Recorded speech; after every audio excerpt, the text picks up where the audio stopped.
Hello everyone, good evening everybody. तो भाई SSC JE का पेपर 3, 4, 5 और 6 दिसंबर को हुआ और रिसेंटली आप लोगों की रिस्पॉन्स शीट आई है। एक दिन का टाइम मैंने लिया, सारी रिस्पॉन्स शीट्स आप लोगों की चारों शिफ्ट की रिव्यू करी और चारों शिफ्ट की इलेक्ट्रिकल की आंसर की, यानी कि 400 क्वेश्चंस को रिव्यू करने के बाद कुछ ऐसे सवाल थे, कुछ ऐसे क्वेश्चन थे जिनके ऊपर मैं पहुंचा हूं ऑब्जेक्शन करने के लिए और जिनको मैं ऑब्जेक्ट करूंगा। राइट, आज ही इनको ऑब्जेक्ट करूंगा इसी वीडियो के बाद। दूसरी बात, कुछ क्वेश्चन ऐसे थे जिनमें आप लोगों को डाउट लगा और उनको भी मैं यहां पर लेकर के आया हूं। पूरी वीडियो को एंड तक देखिएगा और इसके बाद किसी भी क्वेश्चन में किसी भी तरीके का ऑब्जेक्शन नहीं है। एक बात तो कहनी पड़ेगी, इस बार मानना पड़ेगा एसएससी को कि सीबीटी 1 में ऑब्जेक्शंस बड़े ही कम निकले हैं। मतलब हर बार मैं देखता हूं ऑब्जेक्शन थोड़े ज्यादा हो जाते हैं। किसी किसी साल तो हमने 10-10, 12-12 क्वेश्चन भी ऑब्जेक्ट किए हैं जिनका सीधे रिजल्ट पे बहुत असर पड़ता है, बट इस बार ऑब्जेक्शंस आपके ज्यादा बिल्कुल भी नहीं है। जेन्युइन ऑब्जेक्शन बहुत ही लिमिटेड है। चलिए तो एक एक करके सभी ऑब्जेक्शंस को मैं अच्छी तरीके से आपको बताऊंगा विथ रीजंस के साथ, और इनके जो प्रूफ हैं वो भी बड़े सिंपल ऑथेंटिक बुक के साथ आप लोगों के लिए ऑब्जेक्ट कर दिए जाएंगे। तो आपको परेशान होने की जरूरत नहीं है। जो भी बच्चे इस वीडियो को देख रहे हैं एंड तक देखिएगा और साथ में लास्ट में आप वीडियो के नीचे कमेंट जरूर हमें करके बताइएगा कि आप लोगों को क्या लगता है, कोई और ऑब्जेक्शन क्वेश्चन जो हो सकता है मेरी नजर से ओझल हो गया हो या हो सकता है कभी भी, तो उसके बारे में भी आप मुझे सिर्फ नीचे लिख दीजिएगा। अब ऑलमोस्ट 400 क्वेश्चन मुझे याद ही हो गए हैं कि क्या ही पेपर में पूछे थे, तो अगर आप टेक्स्ट भी लिख दोगे, क्योंकि वीडियो के नीचे आप कमेंट बॉक्स में फोटो तो लगा नहीं सकते, आप टेक्स्ट तो लिख ही सकते हो, तो आप टेक्स्ट भी लिख दोगे तो ऐसा कोई दिक्कत नहीं होगी। चलिए अब पॉइंट आता है सबसे पहले तो कि हमें क्या करना है। तो भाई मैं एक ही चीज बोलूंगा, इस वीडियो को देखने के बाद आपको दो चीजों का ध्यान रखना है। पहला तो आप लोग ये मत परेशान होइएगा कि आपको खुद को ऑब्जेक्शन करना है, एक एक बच्चा ऑब्जेक्ट करने जा रहा है, इसके बारे में आप बिल्कुल भी मत सोचिएगा।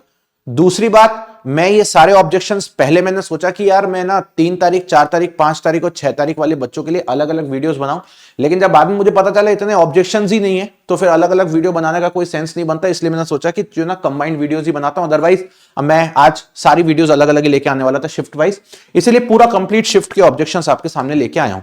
चलिए जो मुझे ऑब्जेक्शन लगे हैं सबसे पहले उनके ऊपर मैं लेकर के आपको चलता हूं। सबसे पहला क्वेश्चन मुझे जो ऑब्जेक्शन का लगा है, जो जेन्युइन ऑब्जेक्शन है, वो आपके सामने ये अवेलेबल है, जिसके अंदर क्वेश्चन ये पूछा गया है। क्वेश्चन है थेवेनिन और नॉर्टन थ्योरम से रिलेटेड, और हम सब जानते हैं थेवेनिन और नॉर्टन थ्योरम के बारे में। अगर मैं इस पर्टिकुलर सॉल्यूशन के, इसके क्वेश्चन के सॉल्यूशन के बारे में बात करता हूं तो यहां पर मैं आपको बताना चाहूंगा, एक क्वेश्चन है, ये ऑब्जेक्टिव क्वेश्चन है, बड़ा ही सड़ा सवाल है। जब भी हम नेटवर्क एनालिसिस या सर्किट थ्योरी पढ़ते हैं तो हमारी सबसे पहले थेवेनिन और नॉर्टन की डेफिनेशन ही होती है कि थेवेनिन थ्योरम और नॉर्टन थ्योरम दोनों एक दूसरे के ड्वेल होते हैं। सबसे पहले तो ये ध्यान रखना। सबसे पहले आप लोग ये ध्यान रखेंगे यहां पे both dual to each other, ये दोनों एक दूसरे के ड्वेल होते हैं। ठीक, दोनों ही हमारे एक दूसरे के ड्वेल होते हैं। दूसरा, इनके बारे में हमेशा याद रखना, दोनों हमारे लीनियर और बायलैटरल नेटवर्क के लिए बने हुए हैं। दोनों हमारे लीनियर और बायलैटरल नेटवर्क के लिए एप्लीकेबल होते हैं। तो यार दोनों ही थ्योरम लीनियर बायलैटरल के लिए एप्लीकेबल होती हैं। मैं हमेशा अपने स्टूडेंट्स को ये पढ़ाता हूं और डायरेक्ट क्वेश्चन क्लास के अंदर ये आया हुआ है जो मैं आप लोगों को लिखवाता हूं। जब हम बैच के अंदर बात करते हैं, जब मैं थ्योरी पढ़ाता हूं तो वहां डायरेक्टली लिखवाता हूं, Norton theorem and Thevenin theorem both are applicable for linear and bilateral network only, not applicable for unilateral, not applicable for non linear. ये मैं लिखवाता हूं अलग से और वही क्वेश्चन पूछा है। लेकिन एसएससी ने इसका आंसर जो है वो थोड़ा सा गलत दे दिया है, या मैं बोलूंगा कि हमारी जो रिस्पॉन्स शीट आई वहां पर हमें सही नहीं लगा आंसर, मतलब अकॉर्डिंग टू स्टैंडर्ड बुक और मेरे अकॉर्डिंग।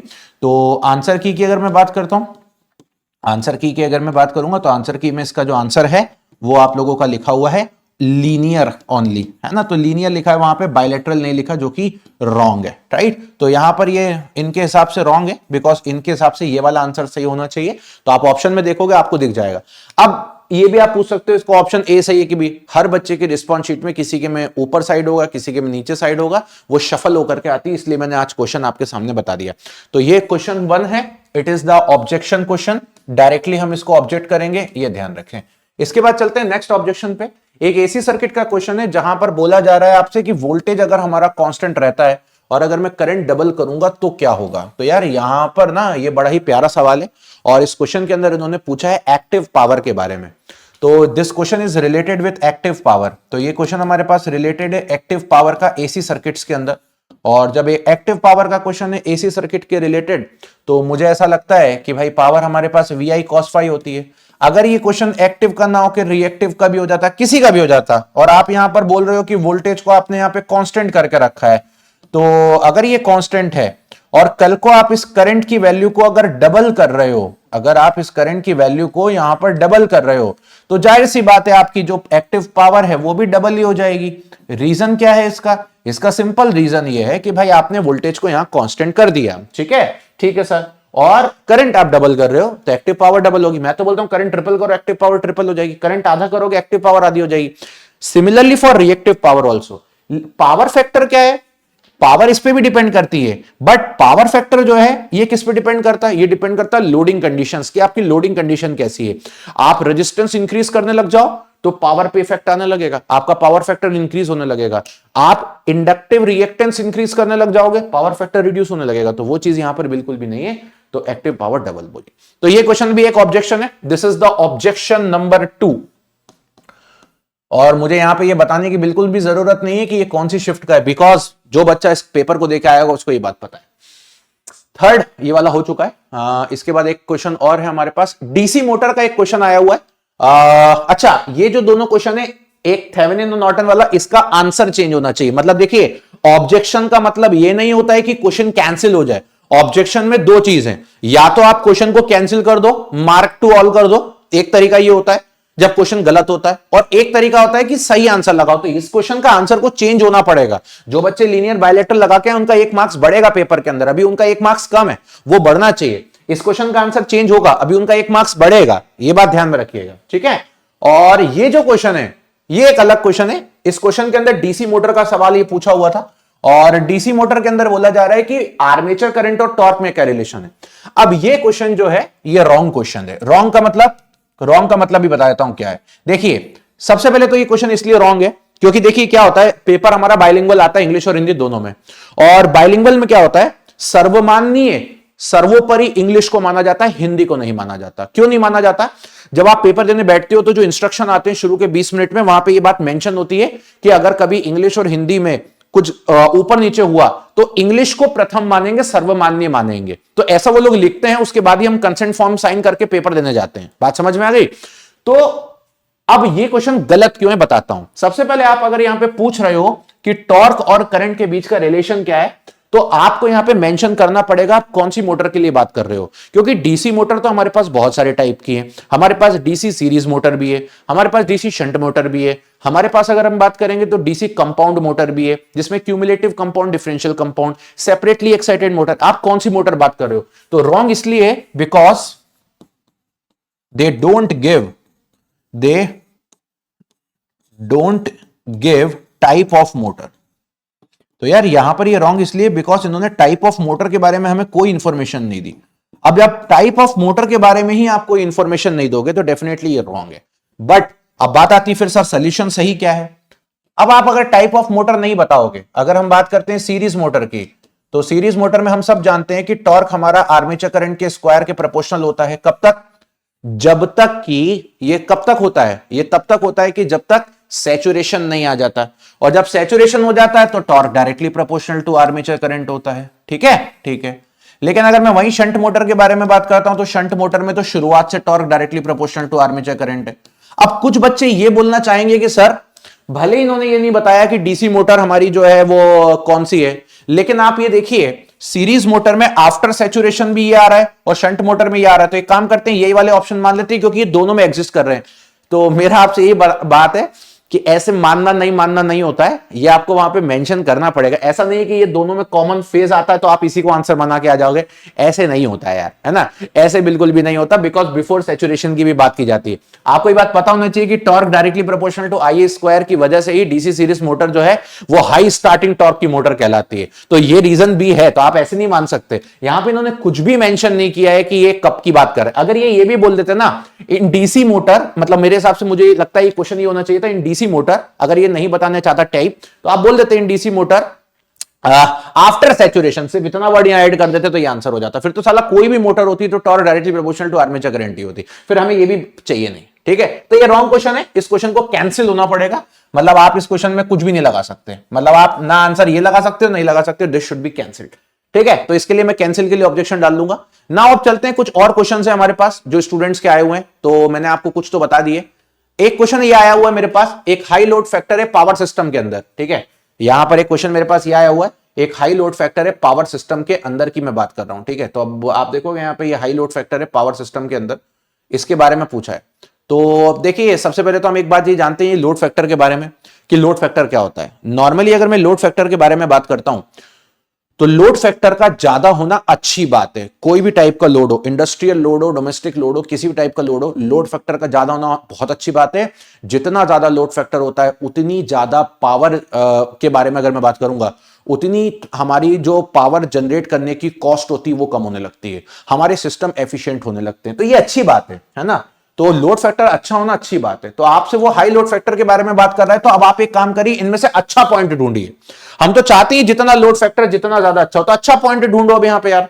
सबसे पहले लिखा है लोड फैक्टर हाई होगा तो power plant is operating efficiently. बिल्कुल सही बात है, आपका पावर प्लांट एफिशिएंटली काम करेगा कंसिस्टेंट लोड के साथ, अच्छी बात है ना। पावर प्लांट में समस्या नहीं आएगी डिमांड और सप्लाई की ज्यादा। टोटल एनर्जी जनरेटेड लो, नहीं भैया ऐसा हो गया तो प्रभु हम कभी लोड फैक्टर को हाई नहीं करेंगे। मैक्सिमम डिमांड ऑन पावर, नहीं बिल्कुल ऐसा नहीं है कि मैक्सिमम डिमांड हो जाएगी। कैसे हो जाएगी आप मेरे को बताओ। लोड फैक्टर का फॉर्मूला क्या होता है? लोड फैक्टर होता है total energy consumed divided by total time into maximum demand. अब आप बोलोगे सर लोड फैक्टर हाई होगा तो मैक्सिमम डिमांड लो होने लग जाएगी। आप फॉर्मूले के अकॉर्डिंग ऐसा बोल लो, लेकिन दैट्स नॉट गुड। क्यों? क्योंकि लोड फैक्टर ना इस पे डिपेंड करता है। फॉर्मूले में ये जरूर आ रहा है नीचे, आप बोल सकते हो सर मैंने ये लगा दिया क्योंकि मैक्सिमम डिमांड लो होगी। भाई फॉर्मूले में ये नीचे आ रहा है, आई एक्सेप्ट इट कि मैक्सिमम डिमांड लो होने लगेगी, मैक्सिमम डिमांड कम होगी तो लोड फैक्टर हाई होगा according to mathematics. But technically ऐसा मत बोलो यार, ये गलत है। क्योंकि लोड फैक्टर मेजॉरिटी टाइम ना हम उसका वेरिएशन को टोटल एनर्जी कंज्यूम के साथ देखते हैं, ठीक है। तो it's not a good one technically. Power plant is often ideal and is नहीं, ये भी गलत बात है कि रिजर्व कैपेसिटी बहुत ज्यादा ऐसा कुछ। This is the correct one, ये करेक्ट है एसएससी के अकॉर्डिंग। तो जो बच्चे बोल रहे थे कि इसका ऑब्जेक्शन करना मत करिए, मैं भी नहीं करूंगा, सही लिखा है। अच्छा क्वेश्चन था, कंफ्यूज होने वाला था। अब एक क्वेश्चन ये आया हुआ है मीडियम हाई और एक्स्ट्रा हाई वोल्टेज इंस्टॉलेशन के लिए कौन सा आईई रूल है? तो भैया मैं हमेशा से इंडियन इलेक्ट्रिसिटी के रूल्स पढ़ाता हूं बच्चों को, और मैंने तो ये क्लासरूम में भी करवाया हुआ है, और मैंने हमेशा बताया है बच्चों को कि बेटा सारे रूल्स पढ़ाए हुए मैंने, है ना। तो आप क्लासरूम का जो मेरा नोट है उसके अंदर आप आराम से देख सकते हो कि हमने ये रूल्स पढ़ाए हैं या नहीं पढ़ाए हैं, ठीक है। तो मैं हमेशा स्टूडेंट्स को इलेक्ट्रिसिटी रूल पढ़ाता हूं। मैं रूल नंबर 44 पढ़ाता हूं, कटआउट रूल पढ़ाता हूं, लीकेज करंट के लिए 48 49 पढ़ाता हूं, 53 54 52 पढ़ाता हूं, एफिशिएंसी मतलब मैं क्या बोलते हैं फ्रीक्वेंसी वेरिएशन और वोल्टेज वेरिएशन के लिए पढ़ाता हूं। तो पेपर में जो है रूल नंबर 50 मीडियम एक्स्ट्रा और हाई वोल्टेज इंस्टॉलेशन के बारे में बोला गया है। अब यार यहां पर देखो रूल क्या लिखा है, provision applicable to medium high और एक्स्ट्रा हाई वोल्टेज। इसके लिए कौन सा प्रोविजन है? तो याद रखिएगा this is rule number 51 and it is a very correct rule. Rule number 51 जो आपका है ये एसएससी के अकॉर्डिंग करेक्ट है, तो याद रखिएगा ये मेरे अकॉर्डिंग भी करेक्ट है। बिकॉज बताता हूं 54 और 52 के बाद के जितने रूल है वो वेरिएशन है वोल्टेज और फ्रीक्वेंसी के, तो वहां तो जाना ही नहीं है। 50 बिल्कुल ही अलग रूल है। This is the rule number 51 and it is correct according to me, everywhere it is correct. और ये भी बता देता हूं ये 1956 का रूल है, और इसको CES central electricity regulatory authority के अकॉर्डिंग एडॉप्ट भी किया है, आज तक लागू है, ठीक है। ये ध्यान रखिएगा ये करेक्ट है। आप आईई रूल की बुक देख सकते हो, उस बुक में ऑलरेडी मेंशन है रूल नंबर 51। अब एक क्वेश्चन ये था, मैं इसको ऑब्जेक्ट करने जा रहा हूं बिकॉज इसमें मुझे ना कुछ गड़बड़ लग रही है टाइपिंग से लेकर के। अब मुझे नहीं पता कि ये आपकी ऑन स्क्रीन भी गलती थी या नहीं थी, बट मुझे लगता है कि मुझे अगर अभी ये दिख रहा है और अगर आप लोगों को ऑन स्क्रीन भी कुछ इसी प्रकार की चीजें दिखेंगी तो मैं इसको ऑब्जेक्ट करूंगा, क्योंकि मुझे ये समझ ही नहीं आ रहा टाइपिंग एरर टाइप की है। और अगर आपको ऐसा ही क्वेश्चन अपनी स्क्रीन पे दिख रहा था, है ना, अगर आपको ऐसा ही क्वेश्चन आपको स्क्रीन पे दिख रहा था तो मुझे लगता है कि फिर इसको ऑब्जेक्शन करना चाहिए। टाइपिंग फॉन्ट मैं कर रहा हूं, मतलब मुझे लगता है ऐसा ही दिख रहा होगा, मुझे लग रहा है कि ऐसे दिख रहा होगा। अब कुछ बच्चे मुझे ये बोलेंगे सर हमारा तो सही हो गया ये क्वेश्चन, तो मैं आपको एक चीज बोलूंगा भाई आपका सही हो गया ठीक है, लेकिन एक बच्चे की आइडियोलॉजी होती है जब वो पेपर में देने बैठता है तो ऐसी चीजें नहीं होना चाहिए। तो I will object it, typing point objection. तो this is the objection number 4, है ना, ये 4th ऑब्जेक्शन है मेरे पास। ये व्हीट स्टोन ब्रिज का क्वेश्चन है, इसमें मुझे कुछ गड़बड़ लग रही है टाइपिंग में, मतलब एकदम फॉन्ट चिपके हुए हैं। मैं ये नहीं बोलता हूं कि क्वेश्चन आसान नहीं होगा, बहुत सड़ा हुआ सवाल है व्हीट स्टोन ब्रिज का, लेकिन क्या पता क्या दे रहा है एकदम बिल्कुल ही अलग। अब यहां लिखा है R1 120 ओम में, फिर ये क्या लिख दिया मालूम नहीं, फिर ये इक्वल टू ये लिख दिया, तो कुछ गड़बड़ लग रही है, मतलब एकदम अलग ही जा रहा है। अब कुछ बच्चे क्या करते हैं, जैसे उनको यहां गड़बड़ लगती है तो वो हिंदी में पढ़ने लगते हैं। भाई क्यों कर रहे हो ऐसा, नहीं समझ में आ रहा, बाहर में जाना तो ऑब्जेक्ट मार देंगे, खत्म करो, ठीक है। तो आई विल ऑब्जेक्ट इट, और डेफिनेटली एसएससी इस ऑब्जेक्शन को कैप्चर करेगा, तो मैं खुद कर रहा हूं। This is the objection number 4, typing point cancel question, question will be cancel. इसके बाद एक क्वेश्चन ये लगा मुझे, मैक्सिमम परमिसिबल वोल्टेज वेरिएशन कितना होना चाहिए रूल नंबर 46 के अकॉर्डिंग। तो ये सही है, रूल नंबर 46 के अकॉर्डिंग, क्योंकि देखो बहुत बार बच्चों को कंफ्यूजन हो रहा होगा 5 और 6 में। 5 और 6 वाले बच्चे कंफ्यूज हो रहे हैं। मेजॉरिटी बच्चों को ऐसा लगा कि सर हमें 5 और 6 में लगाना चाहिए, 5 लगा देना चाहिए, क्योंकि एसएससी के पीवाईक्यू को रट के जाते हैं बच्चे, है ना। यही सबसे बड़ी आपकी गलती होती है। आप कॉन्सेप्ट को पढ़ नहीं रहे हो, आप सिर्फ रटे जा रहे हो। तो कहीं क्वेश्चन देख लिया, रट लिए हैं, किसी ने क्वेश्चन करा दिया, रट लिए, ऐसा कैसे 5%, कहीं बुक में देख ली 5%, तो जीवन भर के लिए रट लिए। आप ये भी तो देखा करो वो पूछ क्या रहा है। उसने रूल नंबर 46 के अकॉर्डिंग पूछा। मैं हमेशा इंडियन इलेक्ट्रिसिटी के रूल्स पढ़ाता हूं और बच्चों को बताता हूं कि रूल्स के अकॉर्डिंग चीजें अलग हो जाती हैं।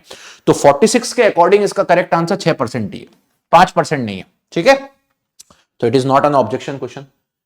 ये क्वेश्चन भी एक कैपेसिटर और लेंथ का टोटल चार्जिंग करंट है। मेरा सही से आंसर 108 एम्पियर आ रहा है इसके अंदर, तो ये क्वेश्चन भी सही है, इसमें मुझे गड़बड़ नहीं लग रही है कुछ, ठीक है। एक shunt with positive temperature coefficient, ये बड़े बच्चों ने मुझे भेजा, कम से कम 25-30 बच्चों ने मुझे ये क्वेश्चन भेजा है, तो मैं बता देता हूं इस क्वेश्चन का भी आंसर सही है ना। आप लोग कंफ्यूज हो गए पेपर के अंदर। आपको बोला जा रहा है a shunt with a positive temperature coefficient is used in high DC current measurement as temperature increases. तो आपका क्या होगा, तो यार तापमान बढ़ाओगे, पॉजिटिव टेम्परेचर कोफिशिएंट है, तापमान बढ़ाओगे तो बाय डिफॉल्ट करंट इंक्रीज ही होना है, करंट डिक्रीज क्यों होगा यार।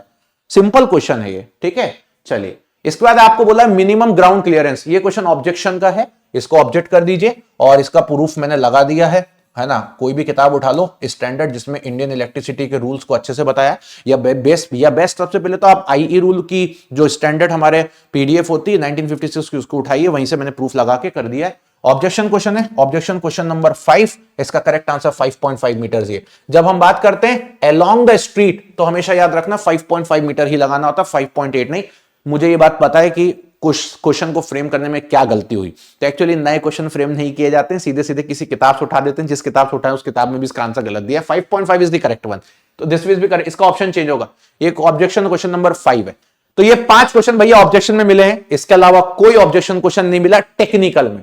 अब नॉन टेक की अगर मैं बात करता हूं तो उसके लिए सोनल मैम और अमनदीप सर आपको बताएंगे। टेक्निकल के मैंने चारों शिफ्ट आप लोगों के सामने रख दिए।